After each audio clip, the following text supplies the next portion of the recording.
राजू का व्यवहार। पारिवारिक कहानी। राजू आज किचन में ब्रेड पर एक्सपेरिमेंट कर रहा था। कविता कंप्यूटर पर अपने ऑफिस का काम कर रही थी। नरेंद्र आइलैंड किचन के दूसरी तरफ बैठा बतिया भी रहा था और खा भी रहा था। नरेंद्र ने एक नज़र मेरी ओर डाली, फिर आंखें अपनी प्लेट पर टिका ली। तभी कविता ने दही बड़े को डोंगा उठाकर कहा, नरेंद्र एक और ले लीजिए, देखिए तो आपकी पसंद के बने हैं। कल मैंने खुद बनाए थे, खास रेसिपी है। बस अब और नहीं चाहिए कविता। उसके ये कहते हुए भी कविता ने एक बड़ा प्लेट में डाल ही दिया। साथ ही कहा, तुम्हें पसंद है ना, प्लीज़ एक में मेरे लिए मेरे कहने से ले लीजिए। राजू ने हाथ के इशारे से मना भी किया, पर कविता ने एक बड़ा डालकर तभी चाउमीन का डोंगा उठा लिया। कविता का पति राजू नरेंद्र से बोला, कविता को पता है कि तुम्हें क्या पसंद है। इसी दूसरों की उनकी पसंद का खाना खिलाकर बड़ा संतोष मिलता है। तुमसे क्या बताऊं, इसे जाने कैसे पता लग जाता है सभी को इसका बनाया खाना पसंद आता है। मेरी ब्रेड का क्या, इसने आदर नहीं किया। कोविड के बाद से राजू ने खाना बनाना शुरू कर दिया था, पर वह ब्रेड पिज़्ज़ा पर ही ज़्यादा जोर देता था। जब से किचन में घुसने लगा है, तब से कविता को लगने लगा है कि उसका एक छत्र राज चला गया है। हालांकि ज़्यादा खाना किचन हेल्प किचन बनाता है, पर अभी 15 दिन से वह गांव गया हुआ है, इसलिए हम दोनों बना रहे हैं और किचन में भी हमारा कंपटीशन चलता है। इस कंपटीशन के शिकार कभी दोस्त होते हैं, कभी किशन, तो कभी हमें आपस में भिड़ने का मौका मिल जाता है। नरेंद्र ने बड़ा खाया और ब्रेड के बेक होने का इंतज़ार करने लगा। राजू चालू हो गया, बड़ा तो अच्छा बनेगा ही, इसमें ड्राई फ्रूट्स भर रखे हैं। एक तरफ जिम जाओ और फिर इतना फैट वाला बड़ा खाओ। अच्छा, कविता ने भी नकली मुस्कान होठों पर लाते हुए कह डाला, नरेंद्र अगर ऐसे बड़े पसंद है तो मैं बनाना सिखा दूंगी, इसमें कौन सी बड़ी बात है। पर राजू की बात अखर रही थी। कविता का जी चाहा कह दे कि राजू यह दही की गुजिया है, बड़े नहीं, लेकिन उसका बोलना अच्छा नहीं रहेगा। वह बोल भी नहीं पाई, बस इतना ही कहा, जानती हूँ कई बार तो बनाए हैं, राजू तो बस ऐसे ही कहते रहते हैं। जब मेरी माँ के यहाँ जाते हैं तो 2 की जगह 4 खा जाते हैं। माँ हमेशा एक टिफ़िन में बांध कर देती है, पर ये अप्रिशिएट करना जाने तो ना। फिर आगे जोड़ डाला, एक यही की बात है, नहीं राजू की यह आदत बन गई है, इन्हें मेरा कोई भी काम पसंद नहीं आता। छोटी से छोटी बात में भी दोष निकालेंगे। मुझे कोई ऐतराज़ भी नहीं है, लेकिन उसे भरी महफिल में कहना और मैं कुछ कहूँ तो चिढ़ जाना। आज भी सिर्फ इतना ही तो कहा था कि कई बार ऐसे बड़े बनाकर खिला चुकी हूँ, बस उसी पर इतना कमेंट आ गया। बड़े से भी ज़्यादा बड़ा।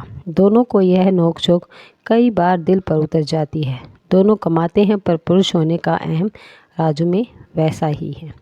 कल ही की तो बात है, दूध आंच पर रखकर स्वाति को फीस के रुपए देने कविता कमरे में चली गई थी। सोचा था पर्स में से निकाल कर ही तो देने हैं। अगर वहाँ कुछ देर लग गई थी, स्वाति ऑटो वाले की बात बताने लगी थी कि रास्ते में देर लगा देता है, आजकल रोज़ देर से स्कूल पहुँच रही है। तभी राजू को कहने का मौका मिल गया, रोज़ रोज़ दूध निकल जाता है, लापरवाही की हद है। कहा था ना कि टेट्रा पैक लिया करो, उबालने का झंझट नहीं रहेगा। पर मैडम तो थैली ही लाएगी, क्योंकि यह ज़्यादा ताज़ा होता है। उस दिन की माँ भी घर में आई हुई थी। वह भी बोल उठी, कविता हम लोगों के वक्त में तो बूंद भर भी दूध गिर जाता तो लोग आफत कर डालते थे। दूध गिरना अच्छा तो नहीं होता। अब मैं क्या कहूँ कि तब दूध मिलता भी तो लंबी लाइनों में लगकर। राजू भी धीरे से बोले, पैसा लगता है भाई, ज़रा ध्यान रखना चाहिए इसमें। दूध रखकर किशन से कह दिया करो, देख ले देवर देवरानी 10 दिन बिताने आए हैं। दिन भर कविता उनका लोगों का स्वागत सत्कार करती रहती है, फिर भी कोई न कोई बात उठ ही जाती है। राजू लगते हैं तो सिर्फ परोसने के समय। देवर एक बड़ी कंपनी में है और नंदा आजकल नई नौकरी ढूंढ रही है। नंदा घर के काम में तो हाथ ही नहीं लगाती, लगता है पूरी तरह मेहमान बनकर आई है। आज के युग में कोई कहीं मेहमान बनकर भी जाता है, तब भी शिष्टाचारवश कुछ न कुछ काम कराने लग ही जाता है। स्वयं खाली बैठी भाभी को किचन के साथ लगे देखना अच्छा भी तो नहीं लगता। कविता कुछ नहीं कह सकती क्योंकि सब जानती है कि यही कहेंगे, थोड़े दिनों की तो आई है, इसलिए काम में क्या लगे। उसे घर का कुछ पता भी नहीं है। अब भी अपने 7 साल के नंदन को स्पेलिंग याद करा रही है। वही नाश्ता रखा है, अभी आवाज़ दी है, भाभी मेरी चाय भी यहाँ भिजवा दे। नंदन को पढ़ा रही हूँ, आपके स्वाति अंश के आते ही खेल में लग जाएगा। नंदन तो अभी दूसरी में ही है, उसकी पढ़ाई क्या इतनी ज़रूरी है कि रानी जी चाय का प्याला लेने नहीं आ सकती। राजू भी जल्दी आ गए। आजकल जब से भाई भावज आए हैं 4 बजे ही घर आ जाते हैं, नहीं तो 8 बजे से पहले दर्शन नहीं होते। नंदा सचमुच बच्चे के साथ कितनी मेहनत करती है, तब जाकर बच्चे होशियार होते हैं। सुनकर कहने लगी, नंदन अपनी कक्षा में प्रथम आया है। सब सुनकर मेरा हाथ कांपने लगे। मैं नंदा से ज़्यादा कमाती हूँ, मुझ में क्या कमी है नहीं जानती। मेरी जनरल नॉलेज नंदा से ज़्यादा ही है।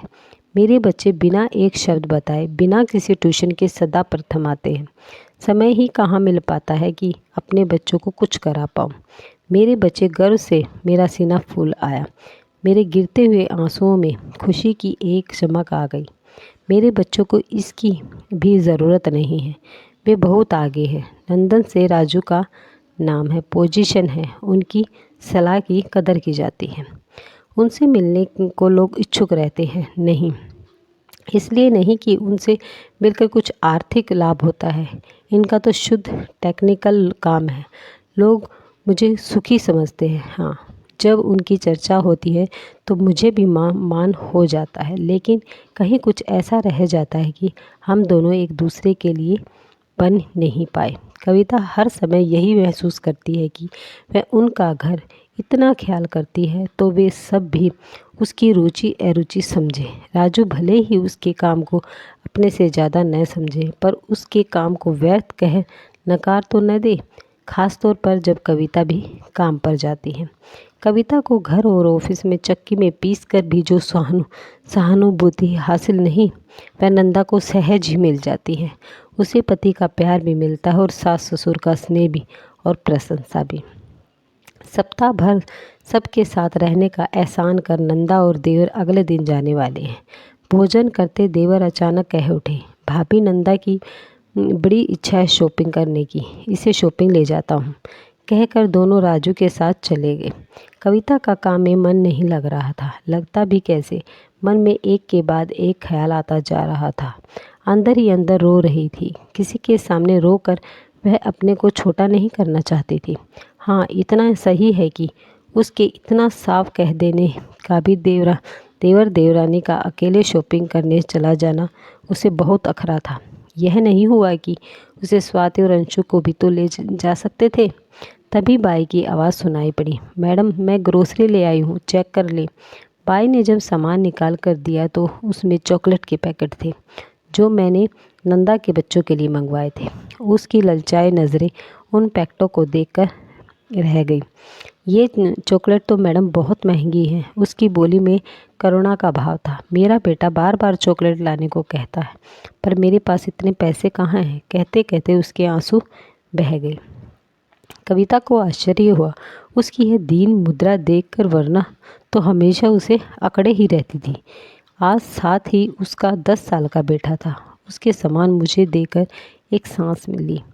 इसका बाप तो न मेरी चिंता करता है न इसकी। मैं कमा कर देती हूँ फिर भी आए दिन मारपीट करता है। चॉकलेट मांगने पर इसे भी 2-3 थप्पड़ मार देता है। जो आपकी परेशानी है मैडम, वैसी ही मेरी भी। तुमने कैसे जाना कि मुझे कोई परेशानी है? कविता बोली।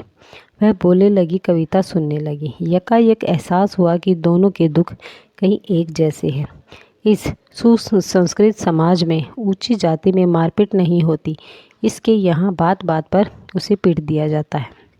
घर में सास ससुर देवर, ननंद और ससुर है कि सास की उंगली का पोर भी दुख जाए तो आफत कर देता है। दोनों देवर अपनी घरवालियों को सिर पर चढ़ा कर रखते हैं, मगर उसका पति दाल में नमक ज़्यादा हो जाए या रोटी जल गई हो, हर बात पर बिगड़ेगा।